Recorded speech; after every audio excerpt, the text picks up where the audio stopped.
कोल्हापूरमध्ये एसटी चालकाला पोलीस हवालदाराकडून मारहाण करण्यात आल्याची माहिती समोर आली आणि मारहाण करणाऱ्याला शहापूरच्या पोलीस हवालदाराचं निलंबन करण्यात आलेलं आहे। हवालदार आसिफ मोहम्मद कलायगार शासकीय सेवेमधून निलंबित झालेला आहे। एसटी चालकाला मारहाण केल्याप्रकरणी गुन्हा दाखल झालेल्या शहापूर पोलीस ठाण्याचा हवालदार आसिफ मोहम्मद कलायगार याला शासकीय सेवेमधून निलंबित करण्यात आलेला आहे आणि या संदर्भातला आदेश वरिष्ठ पोलीस अधिकाऱ्यांनी काढलेला असल्याची माहिती सुद्धा पोलीस निरीक्षक सचिन सूर्यवंशी यांनी दिली आहे। आसिफ हा पत्नी हाफिबा यांच्यासोबत चारचाकीतून बोरपाळे मार्गावरून जात होता आणि एसटीला बराच वेळ वाट दिली नसल्याच्या कारणावरून चालकाने या संदर्भात विचारणा केली आणि त्यानंतर आसिफने शिवीगाळ करून चालकाच्या कांचिलात लगावलेली होती, तसंच गळपट्टी धरून मारहाण सुद्धा केलेली होती। अधिकची माहिती घेऊन आमचे प्रतिनिधी शेखर पाटील आपल्या सोबत आहेत। शेखर, काय नेमकं झालेलं आहे आणि आता काय कारवाई करण्यात येते?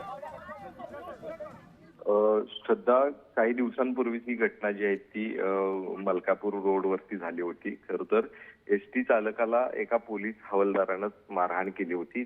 पोलीस हवालदार आणि त्याच्यासोबत त्याची पत्नी देखील या दृश्यांमध्ये पाहायला मिळते, ज्यांनी शिवीगाळ करत अक्षरशः एसटी चालकाला त्या ठिकाणी मारहाण करण्यात आली होती आणि त्यानंतरच आता वरिष्ठ पोलीस अधिकाऱ्यांनी संबंधित पोलीस हवालदारावरती निलंबनाची कारवाई केलेली आहे। शासकीय सेवेतून त्यांना निलंबित जे आहे ते आता करण्यात आलेले आहे।